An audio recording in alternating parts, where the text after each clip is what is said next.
আমাদের মেকআপ আর্টিস্টের পাওয়ার সম্পর্কে কারোর আইডিয়া আছে?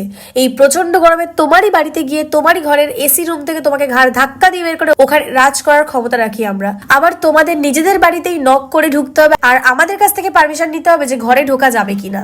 আবার এরকমটা হয়ে থাকে, তোমার টাকা দিয়ে কেনা ফোন, আমরা কিন্তু সেই ফোন তোমাকে রিসিভ করতে দেবো না, এখন ফোন ধরা যাবে না, এটা বলে দেবো। আবার এরকমটাও হতে পারে, যতই তোমার পার্সোনাল কল আসুক না কেন, সেই পার্সোনাল কলকেই কিন্তু স্পিকারে দিয়ে কথা বলতে বাধ্য করবো আমরা, কারণ কানে ফোন দিয়ে কথা বললে মেকআপ নষ্ট হয়ে যেতে পারে। তো এতটাই পাওয়ার আমাদের থাকে, সেরকমটাই পাওয়ার নিয়ে চলে গেছিলাম এই পুচকু বাচ্চার মাকে সাজাতে। আর সেখানেই হয়ে গেল গেম।